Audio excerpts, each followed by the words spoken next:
জিতলেই সর্বোচ্চ স্থানটা ছেড়ে দিতে হতো সকলকেই। সেই সুযোগটা হাতের কাছে পেয়েও পাওয়া হলো না আরসিবি দলের, কারণ মিচেল মার্শ তার ১৭ রানটাই আরসিবিদের বোঝা হয়ে দাঁড়ালো। তবে আজ খেলা চলাকালীন ৩বার খেলা বন্ধ করতে হয়েছে বৃষ্টির কারণে। খেলা শুরুর আগে লখনৌ অধিনায়ক ঋষভ পন্ত বলেছিলেন, এই পিচে ১৮০ থেকে ১৯০ রান হলে লড়াই হবে হাড্ডাহাড্ডি। কিন্তু আরসিবি টস জিতে প্রথমে বল করার সিদ্ধান্ত নেয়, অর্থাৎ ব্যাট করতে নামে লখনৌ ব্যাটাররা। তবে আজ বৃষ্টির কারণে ২০ ওভারের জায়গায় ১ ওভার করে কম খেলানো হয়েছে, অর্থাৎ খেলা হয়েছে ১৯ ওভারের।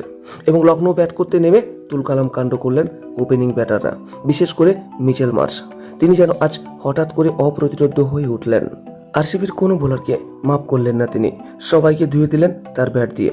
তিনি ১১১ রান করেছেন মাত্র ৫৬ বলে, সঙ্গে ৯টি চার এবং ৯টি ছক্কাও মেরেছেন।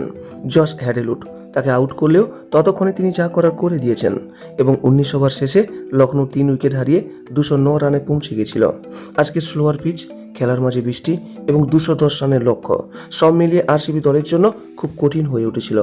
আর বেঙ্গালুরু দল এই ২১০ রানের লক্ষ্য নিয়ে খেলতে নেমে প্রথম ওভারে জ্যাসব ব্যাথেল এবং দ্বিতীয় ওভারে বিরাট কোহলি আউট হওয়ার পর সেখানেই জেতার আশা প্রায় ক্ষীণ হয়ে উঠেছিল।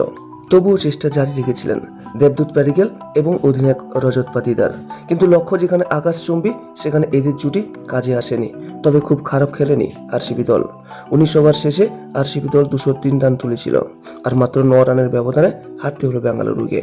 তবে হেরে যাওয়ার কারণ হিসেবে যদি দেখা হয় তাহলে ওপেনিং ব্যর্থতা।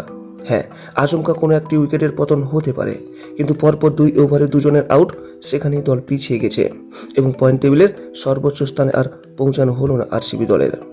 এবং আজ ম্যাচের সেরা হয়েছেন মিচেল মার্শ। হ্যাঁ, অবশ্যই তার প্রাপ্য এই পুরস্কার।